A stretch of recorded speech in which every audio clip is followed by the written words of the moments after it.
ناظرین کرام، اب ہم سیرت نبوی صلی اللہ علیہ وسلم کے اس عظیم لمحے میں داخل ہو رہے ہیں جسے اسلامی تاریخ کا سب سے بڑا موڑ کہا جاتا ہے۔ یہ وہ دن تھا جب طاقت اپنے عروج پر تھی مگر دل میں انتقام نہیں تھا۔ فتح مکہ، جب دشمن معاف کر دیے گئے۔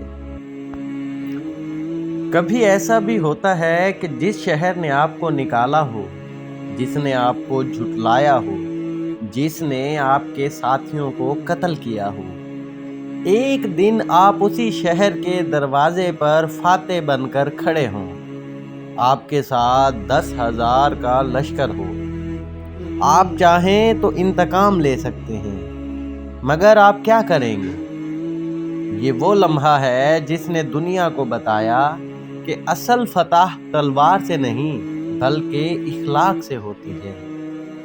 یہ داستان ہے فتح مکہ کی۔ صلح حدیبیہ کو 2 سال گزر چکے تھے۔ معاہدے کی ایک اہم شرط تھی، قبائل آزاد ہوں گے کہ جس فریق کے ساتھ چاہیں اتحاد کریں۔ قبیلہ خزاع مسلمانوں کا حلیف تھا اور قبیلہ بنو بکر قریش کے ساتھ تھا۔ ایک رات بنو بکر نے خزاع پر حملہ کر دیا۔ قریش نے خفیہ طور پر ان کی مدد کی۔ یہ معاہدے کی کھلی خلاف ورزی تھی۔ خزاع کے لوگ مدینہ پہنچے۔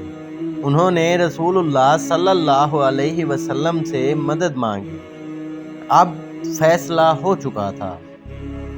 رسول اکرم صلی اللہ علیہ وسلم نے خفیہ طور پر تیاری شروع کی۔ مقصد تھا مکہ کو بغیر خون ریزی کے فتح کرنا۔ مدینہ میں اعلان ہوا کہ لوگ تیار رہیں، مگر کسی کو ہدف نہیں بتایا گیا۔ یہ حکمت عملی تھی۔ تقریباً 10,000 کا لشکر تیار ہوا۔ یہ اب تک مسلمانوں کا سب سے بڑا لشکر تھا۔ جب قریش کو خطرہ محسوس ہوا تو انہوں نے اپنا سردار بھیجا، ابو سفیان ابن حرب۔ وہ مدینہ آئے تاکہ معاہدہ دوبارہ بحال ہو سکے، مگر اب وقت گزر چکا تھا۔ کوئی نیا معاہدہ نہ ہوا۔ وہ واپس مکہ چلے گئے۔ انہیں احساس ہو گیا تھا کہ طوفان آ رہا ہے جو مکہ والوں سے تھمنے والا نہیں ہے۔ رمضان المبارک کا مہینہ تھا۔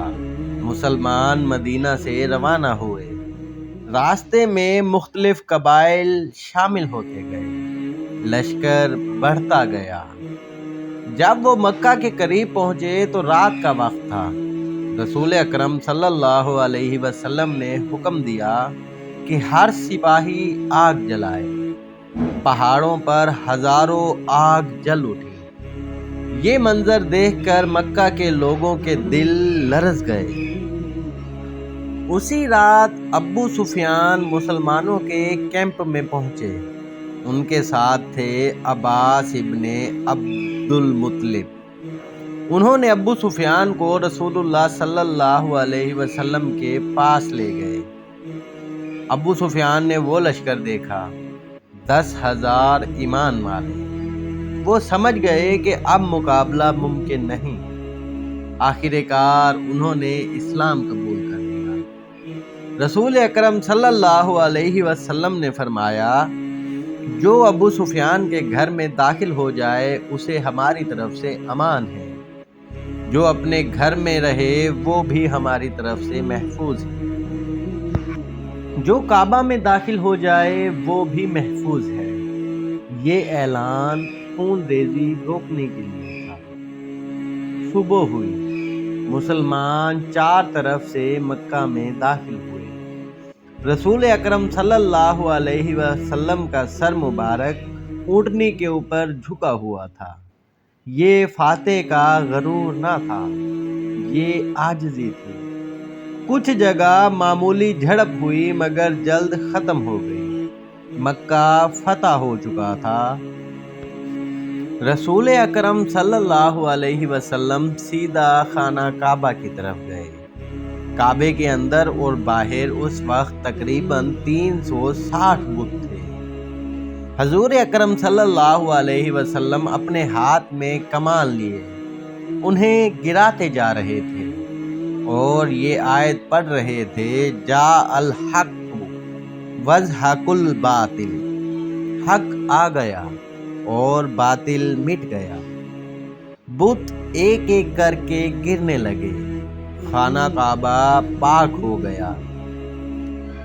قریش کے لوگ جمع تھے، وہ خوفزدہ تھے، وہ جانتے تھے کہ انہوں نے کیا کیا ظلم کیا تھا۔ رسول اکرم صلی اللہ علیہ وسلم نے پوچھا، تم کیا سمجھتے ہو میں تمہارے ساتھ کیا کروں گا؟ انہوں نے کہا، آپ کریم بھائی ہیں اور کریم بھائی کے بیٹے۔ رسول اکرم صلی اللہ علیہ وسلم نے فرمایا، آج تم پر کوئی گرفت نہیں، جاؤ تم سب آزاد ہو۔ یہ تھا تاریخ کا سب سے بڑا اعلان معافی۔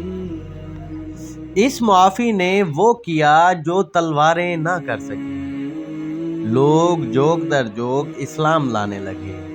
مکہ جو کبھی اسلام کا سب سے بڑا دشمن تھا، اب اسلام کا مرکز بن گیا۔ فتح مکہ صرف ایک شہر کی فتح نہ تھی، بلکہ یہ دلوں کی فتح تھی، یہ بتوں کے خاتمے کی فتح تھی، یہ ظلم کے نظام کے خاتمے کی فتح تھی، اور سب سے بڑھ کر یہ اخلاق کی جیت تھی۔ اگر رسول اکرم صلی اللہ علیہ وسلم چاہتے تو انتقام لے سکتے تھے، مگر انہوں نے معاف کر دیا، کیونکہ وہ فاتح نہیں تھے بلکہ وہ رحمت تھے، اور یہی رحمت انسانیت کی اصل ضرورت ہے۔ ہمارے اگلے ایپیسوڈ میں ہم جانیں گے غزوہ حنین، جب کثرت پر غرور کا امتحان ہوا۔